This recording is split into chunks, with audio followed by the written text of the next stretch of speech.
Good morning student. आज हम ninth class के सामाजिक विज्ञान के अंतर्गत समकालीन भारत में अध्याय 3 अफवाह का अध्ययन करते हैं। अफवाह शब्द से तात्पर्य है किसी क्षेत्र विशेष का नदी तंत्र की व्याख्या। अब वो क्षेत्र विशेष कैसे होंगे, किस प्रकार का होगा, उसका हम व्याख्या अफवाह करता है। जैसे कि भारत में अफवाह तंत्र या नदी का जो अफवाह है वो दो क्षेत्रों से मुख्यतः है। जैसे कि एक हो जाता है आपका हिमालय की नदियाँ और दूसरा हो जाएगा प्रदीपीय नदियाँ। दोनों में अंतर है क्योंकि दोनों का उद्गम स्थल में भी अंतर है। तो अब हम आते हैं हिमालय के नदियों में।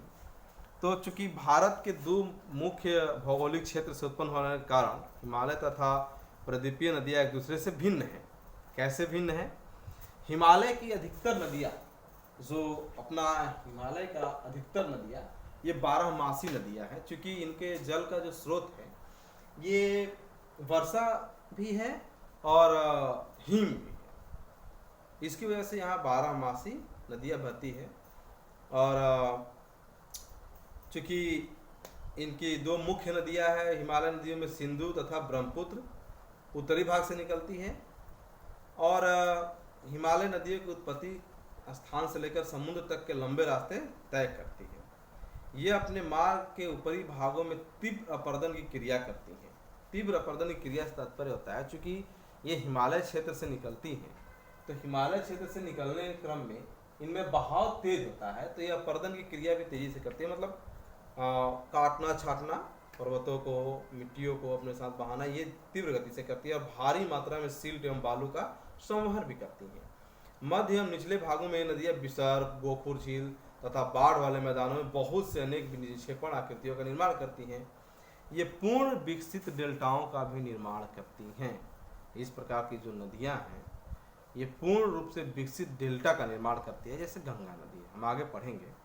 अब आते हैं प्रायद्वीपीय नदियाँ, कुछ इसके बारे में जान लें। तो प्रायद्वीपीय नदियाँ अधिकतर मौसमी नदियाँ होती हैं क्योंकि इनका प्रवाह जो है कि वर्षा के जल पर निर्भर करता है। शुष्क मौसम में बड़ी नदियों का जल भी घटकर छोटी धाराओं में बहने लगता है। हिमालय की नदियों की तुलना में प्रायद्वीपीय नदियों की लंबाई कम तथा छिछली होती है।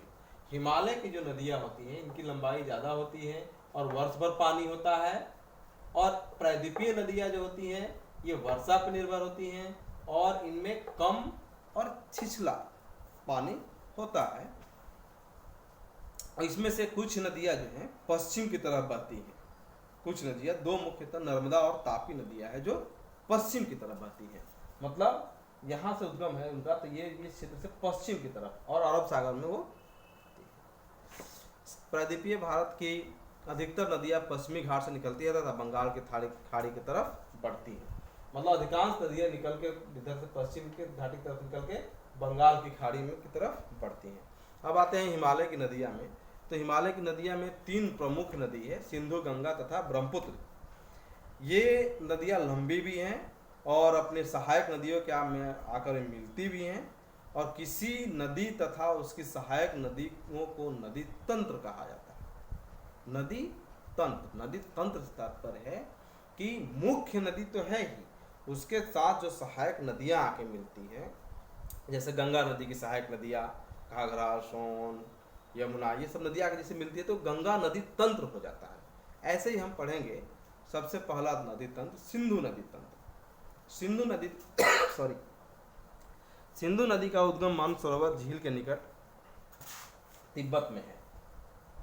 ये तिब्बत है, इस तिब्बत के पास में मानसरोवर झील है। यहाँ पे इस झील से सिंधु नदी की उत्पत्ति हुई और पश्चिम की ओर बहती हुई भारत में जम्मू कश्मीर के लद्दाख जिले में प्रवेश करती है। ये जो अभी बना है लद्दाख केंद्र शासित प्रदेश हो गया है, इस जिले में प्रवेश करती है और इस भाग में यह एक बहुत ही सुंदर दर्शनीय गार्ज का निर्माण करती है। गार्ज से तात्पर्य होता है ऐसी अवस्था नदी का जब वो तेज धारा के साथ पहाड़ों को काटते हुए नीचे कर देती है, बिल्कुल मतलब पहाड़ को काट के गहरा कर दे, और गहराई से जब बहती है तो वो दर्शनीय स्थल होता है, उसको गार्ज कहते हैं। ये सिंधु नदी की, इसकी लंबाई 2900 किलोमीटर के लगभग आसपास होती है। इसकी सहायक नदियों में होती हैं सतलुज, ब्यास, रावी, चेनाब तथा झेलम, और ये अरब सागर में मिल जाती है। अब आते हैं हम गंगा नदी तंत्र पे। गंगा नदी तंत्र हमारे भारत की प्रमुख नदी में से एक है, और ये चूँकि हमारे क्षेत्र से बहती है, उत्तरी मैदानों से होकर बहती है, तो इसलिए इसकी महत्वपूर्ण स्थिति है भारत में। और इसका उद्गम है गंगा की मुख्य धारा भागीरथी गंगोत्री हिमानी से निकलती है, तथा अलकनंदा उत्तराखंड के देवप्रयाग में इससे मिलती है। सॉरी, हरिद्वार के पास, ये उत्तराखंड में हरिद्वार है, हरिद्वार के पास गंगा पर्वतीय भाग को छोड़कर मैदानी भागों में, मतलब यहाँ से अब मैदानी भागों में ये प्रवेश करती है। इस तरफ हिमालय से निकलने वाली बहुत सी नदियां आकर गंगा में मिलती है। इनमें से कुछ प्रमुख नदियां हैं यमुना, घाघरा, गंडक तथा कोसी। यमुना नदी हिमालय के यमुनोत्री से निकलती है। यमुना नदी हिमालय के यमुनोत्री से निकलती है, गंगा के दाहिने किनारे के तरफ समानांतर बहती है। जैसे इसमें गंगा नदी के दाहिने तरफ, गंगा नदी ये है, इसके दाहिने तरफ समानांतर बढ़ती है। और गंगा नदी